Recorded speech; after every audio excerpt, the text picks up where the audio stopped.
반갑습니다. 말씀과 함께 하루를 시작하는 주님의 백성들을 예수님의 이름으로 축복합니다. 2024년 5월 8일 수요일 오늘 주신 말씀은 사도행전 4장 13절부터 31절까지입니다.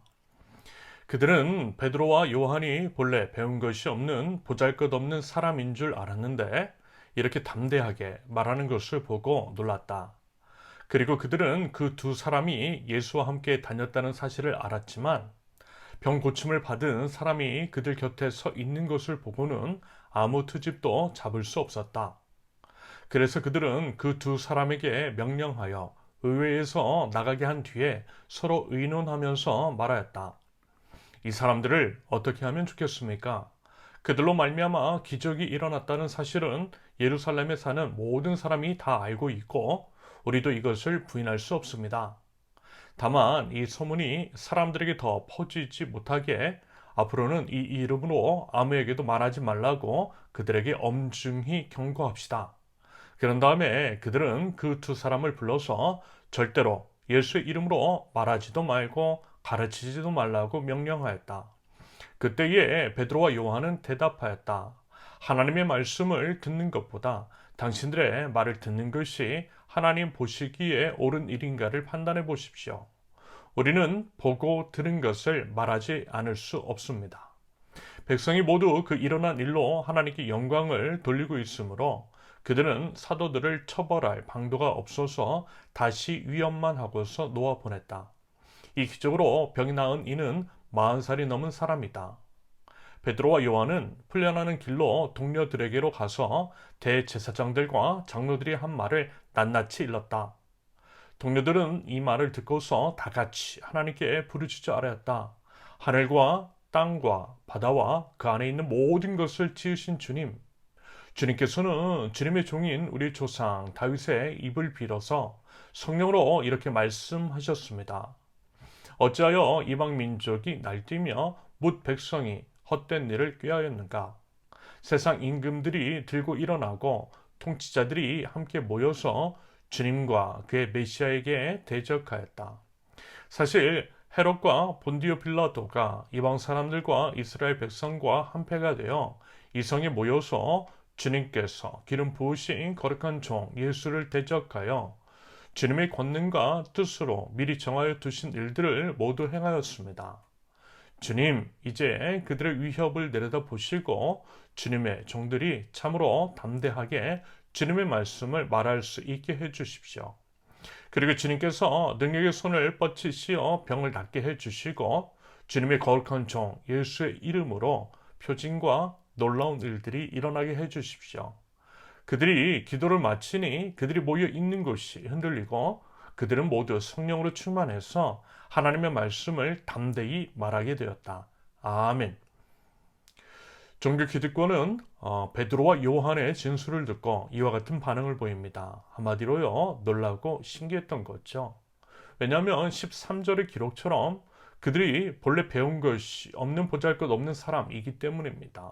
쉽게 얘기해서요, 학벌도 안 되고 본인들처럼 공인된 라이센스나 학위라든지 목사 안수도 받지 않았기 때문입니다. 여러분, 우리도 그렇지 않나요? 겉으로 보이는 것, 학벌이나 학위 같은 것으로 사람을 판단합니다. 사람은요, 외모를 보더라는 것입니다. 그래서요, 그 껍데기를 화려하게 치장하려고 안간힘을 쓰고 때로는 부정적인 방법, 예를 들어 학력 위조, 논문 표절 같은 것들을 사용하더라는 것입니다.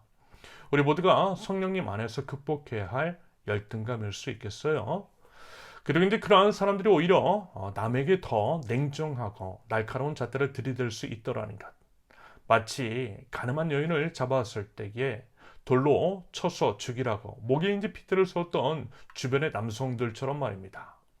교계에서 본인의 이제 비리를 감추기 위해 소수자, 약자를 희생양 삼아 혐오와 정죄를 일삼았던 자들처럼 말이죠. 아무튼 이제 그들로서는 인정하기 싫었던 거죠. 듣도 보도 못하고 학벌도 좋지 않은 자들이 하나님의 말씀을 그 어느 종교인들보다 유창하고 담대하게 전하는 것들을 보니 싫었던 것입니다. 정규신학교를 졸업하고 유학까지 다녀온 목사보다 더 설교를 잘하는 평신도, 그것도 변변찮은 학벌을 가진 사람을 보면 어느 누가 얼굴 표정이 안 바뀔 수 있겠느냐라는 거죠. 아무튼 그들은 이제 그와 같은 반응은 시기, 질투 때문일 수도 있고요. 아니면 복음을 거스르는 악함 때문일 수도 있겠습니다. 그런데 그것이 정말 악한 것이 뭐냐면요. 이런 것입니다. 아무리 그래도요. 여러분 사람이 나음을 얻었잖아요.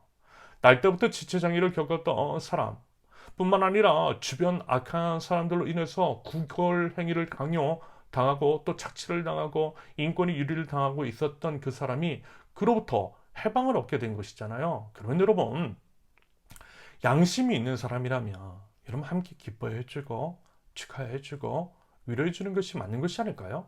왜요? 좋은 일이니까요. 그러면 된 거죠. 그런데 그에 대한 언급은 이런 반구도 없고요. 그저 이제 자식이들의 정치적, 종교적 득실만 따지고 있다라는 것입니다. 이런 모습들을 아마 이제 정치인들에게서도 참 자주 보셨던 장면일 것 같습니다.